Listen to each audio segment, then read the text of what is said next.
સર્વ મુક્તોને હૈયાના હેતથી જય સ્વામિનારાયણ. જેવું વિચારશો એવું પામશો. ભલા મુક્તો સમજવા જેવી વાત છે. એક રાજા નિત્ય મંદિરે જતા હતા અને રસ્તા મંદિરને કાંઠે કઠિયારો હતો. એ ચંદનનું લાકડું લઈને વેચવા બેસતો હતો. એટલે એ રાજા તો જાય પણ રાજા માટે સુવિધા હોય એટલે લે નહીં.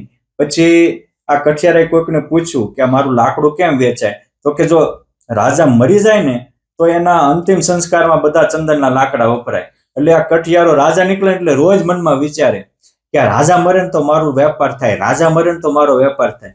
જો આ એની પ્રત્યે એવું વિચારવા માંડ્યા એટલે રાજાને કાંઈ નહોતું, એ તો ભક્ત હૃદયના હતા, તો પણ એની પ્રત્યે ઘૃણા થવા માંડી. અને એને એમ થયું કે આ હારો અહીં રોજ અહીં કેમ બેસતો હશે, અહીંથી ભાગી જાય સારું, એ ક્યારેક તો મારવાનું પણ મન થાય. પછી એક દિવસ એને એના દિવાનને પૂછ્યું કે પહેલા મને આવા વિચારો આવતા નહોતા, જાગ્રત રાજા હતો, પરંતુ થોડા દિવસથી જાઉં છું તો આપણે ત્યાં મંદિરના કાંઠે ઓલો કઠિયારો બેઠો હોય છે ને એને જોઈ અને મને આવા વિચાર આવે છે.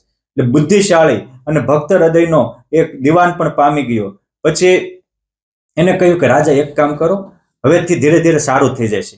એમ કરીને પછી એને શું કર્યું કે ઓલા કઠિયારા પાસેથી રોજે 1 કિલો ચંદન 200-500 રૂપિયાનું ખરીદી લે. હું કામ કે રાજાને પૂજામાં બધે કામ લાગે, અને કે રાજાના કામ માટે હું ચંદન ખરીદી જાઉં છું. એટલે રોજ લેવા માંડ્યો એટલે કઠિયારાને વિચાર બદલાઈ ગયા અને એમ થયું કે ઓહો, આ રાજા તો 100 વર્ષ જીવે, જુગો જુગ જીવે, આ રાજા જેવો તો મેં કોઈ દુનિયામાં રાજા જોયો નથી. જેવા કઠિયારાના વિચાર બદલ્યા એટલે રાજાના પણ વિચાર બદલી ગયા. આ આખું ઇન્ટરનલ ચાલતું આપણું જગત છે. એ પંપા સરોવરને પાળે બેઠેલી સબરી રામની વાટ જોતી હોય તો રામને એમ થાય કે હાલો મારે ન્યા જવું છે. એ ઘેઘોર વનમાં અજાણ્યા પ્રાંતમાં એ અંતરની એકતા છે. માટે આપણે જેવું બીજા માટે વિચારશું એવું આપણને એવા વિચાર પ્રાપ્ત થશે. આપણી જ ભાવના અનંત ગણી થઈને આપણને પાછી મળે છે. આપણું મન એક એવી ભૂમિકા છે કે એમાં આવેલું એક પણ બીજ નિષ્ફળ જાતું નથી. માટે વિચાર રૂપી બીજ હંમેશા સારું વિચારો, બીજા પ્રત્યે સદભાવના કરશો તો અનંત ગણી આપણામાં સદભાવના થઈને આવશે. દુશ્મનોના પણ દિલ પીગળી જશે. હવમાં ઈશ્વરના દર્શન કરશો તો જ્યાં જોઈએ ત્યાં રામજી એવી આપણને સ્થિતિ બંધાઈ જશે. આ વિચારની અલૌકિક તાકાત છે.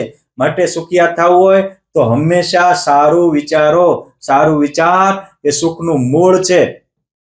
સારા વિચાર એટલે શું?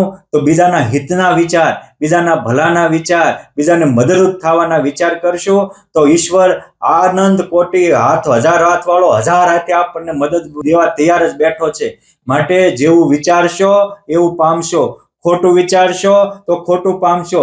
એટલે તો આજે મોટા મોટા વૈજ્ઞાનિકો સંશોધન કરી રહ્યા છે અને હંમેશા પોઝિટિવ થિંકિંગ કરો, પોઝિટિવ થિંકિંગ કરો, નેગેટિવ વિચારને મગજમાં આવવા જ ન દો, આવું કહે છે. શું કામ? વિજ્ઞાનનો પણ એ સિદ્ધાંત છે, આઘાત પ્રત્યાઘાત, બિંબ પ્રતિબિંબ. એમ આપણે જેવું વિચારશું એવું અનંત ગણું થઈને આપણને મળશે અને આપણો બેડો પાર થઈ જાય છે. માટે હંમેશા સુખી થવું હોય તો સારું વિચારજો.